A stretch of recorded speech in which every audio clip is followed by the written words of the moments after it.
آج ہم ایک ایسی خاتون کی بات کریں گے جن کی زندگی، خاص طور پر ان کی شادیاں، صرف ان کا ذاتی معاملہ نہیں تھی، بلکہ وہ ایک بہت بڑی سماجی اور الہی تبدیلی کا سبب بنی۔ جی ہاں، ہم بات کر رہے ہیں زینب بنت جہش کی۔ سوال یہ ہے کہ کیا ایک شادی قانون بدل سکتی ہے؟ سننے میں یہ تھوڑا عجیب لگتا ہے نا، لیکن یہی وہ سوال ہے جو اس پوری کہانی کے مرکز میں ہے۔ اور اس سوال کا جواب ہمیں ملتا ہے زینب بنت جہش کی زندگی میں۔ وہ ایک ایسی خاتون تھی جو ایک ایسے سماجی انقلاب کا مرکز بنی جس کا حکم آپ کہہ سکتے ہیں کہ آسمان سے آیا تھا۔ تو آخر یہ زینب بنت جہش تھیں کون؟ ان تمام بڑے واقعات سے پہلے ان کے بارے میں جانتے ہیں کہ ان کا پس منظر کیا تھا اور وہ کیسی شخصیت کی مالک تھی۔ اچھا، تو زینب بنت جہش کی پیدائش تقریباً 590 عیسوی میں مکہ کے سب سے معزز قبیلے یعنی قریش میں ہوئی، اور صرف یہی نہیں، وہ پیغمبر اسلام صلی اللہ علیہ وآلہ وسلم کی پھوپھی زاد بہن بھی تھی، تو اندازہ لگایا جا سکتا ہے کہ ان کا سماجی رتبہ کتنا بلند تھا۔ اس کے علاوہ وہ اپنے ہنر کے لیے بھی جانی جاتی تھی، جیسے چمڑا رنگنا اور سلائی کڑھائی کرنا، اور سب سے بڑھ کر ان کی شخصیت۔ لوگ انہیں ان کی پرہیزگاری، سخاوت اور ذہانت کی وجہ سے پہچانتے تھے۔ اب آتے ہیں زینب کی زندگی کے پہلے بڑے موڑ کی طرف، اور وہ تھی ان کی شادی۔ یہ کوئی عام شادی نہیں تھی، بلکہ ایک ایسی شادی تھی جس نے انہیں سماجی تبدیلی کی ایک بڑی علامت بنا دیا۔ یہاں پر ایک بہت بڑا فرق نظر آئے گا۔ ایک طرف تھی زینب بنت جہش، قریش کی اشرافیہ خاندان کی بیٹی، اور دوسری طرف تھے ان کے شوہر زید بن حارثہ، جو ایک آزاد کردہ غلام تھے۔ اس زمانے کے عرب معاشرے میں یہ جوڑ کوئی سوچ بھی نہیں سکتا تھا۔ لیکن بات یہ تھی کہ یہ صرف ایک شادی نہیں تھی۔ سن 623 عیسوی میں اس رشتے کا اہتمام خود پیغمبر اسلام صلی اللہ علیہ وآلہ وسلم نے کروایا تھا، اور اس کے پیچھے ایک بہت بڑا مقصد تھا۔ مقصد یہ تھا کہ عرب معاشرے میں جو طبقاتی فرق کی جڑیں بہت گہری تھیں، انہیں توڑا جائے۔ مگر کہانی یہاں ختم نہیں ہوئی، بلکہ اصل کہانی تو اب شروع ہوتی ہے۔ اس کے بعد جو کچھ ہوا وہ ایک خدائی فیصلہ تھا، ایک ایسا فیصلہ جس نے صرف زینب کی زندگی نہیں بلکہ پورے معاشرے کے قوانین کو ہمیشہ کے لیے بدل کر رکھ دیا۔ اچھا، اس بات کو سمجھنے کے لیے ہمیں اسلام سے پہلے کے عرب کا ایک رواج سمجھنا ہوگا۔ دیکھیں، اس زمانے میں منہ بولے بیٹے کو بالکل سگے بیٹے جیسا درجہ حاصل تھا، قانوناً بھی اور وراثت میں بھی۔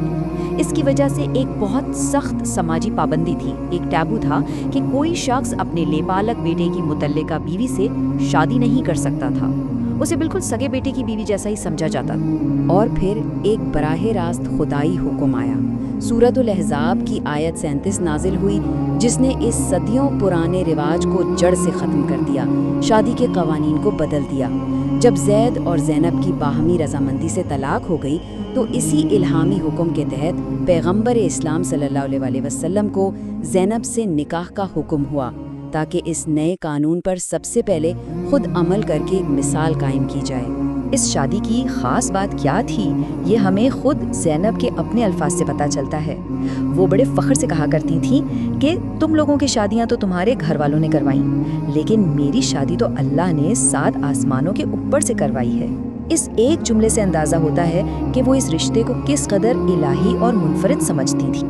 تو ایک طرف تو وہ اس سماجی اصلاح کا مرکز تھیں، لیکن زینب کی شخصیت کا ایک اور بہت ہی روشن پہلو تھا، اور وہ تھی ان کی حیران کن سخاوت۔ ان کی سخاوت کا عالم یہ تھا کہ خود پیغمبر اسلام صلی اللہ تعالیٰ علیہ وسلم نے ان کے لیے ایک خاص لقب استعمال کیا۔ وہ انہیں سب سے لمبے ہاتھوں والی کہتے تھے، اور یہ اس دور میں ایک محاورہ تھا، وہ شخص جو سب سے زیادہ خیرات کرتا ہو، جو دینے میں سب سے آگے ہو۔ اور یہ صرف کوئی لقب نہیں تھا، وہ واقعی ایسی تھی۔ کمال کی بات یہ ہے کہ وہ اپنی سخاوت میں کسی پر انحصار نہیں کرتی تھی۔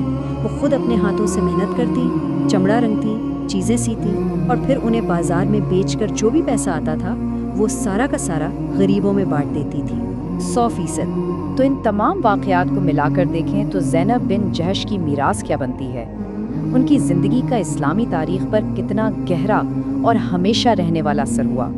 چلیں اس پر ایک نظر ڈالتے ہیں۔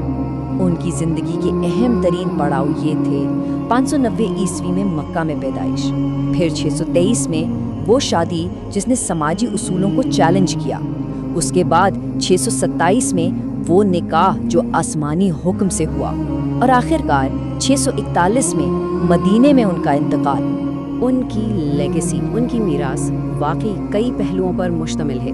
سب سے پہلے تو سماجی اصلاح، جس میں انہوں نے لے پالک سے متعلق پرانے رواج کو ختم کرنے میں کلیدی کردار ادا کیا۔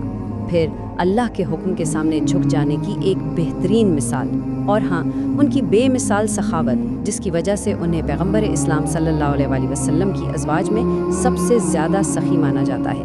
یہی نہیں، ان کا گھر وہ جگہ بنا جہاں حجاب سے متعلق آیات نازل ہوئیں، اور انہوں نے ہم تک 11 احادیث بھی پہنچائیں۔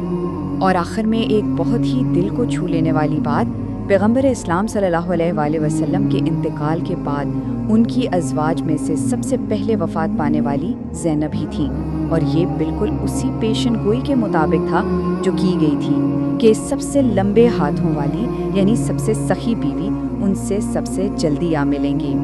یہ ساری کہانی ہمیں ایک آخری اور شاید سب سے اہم سوال پر لا کے کھڑا کرتی ہے۔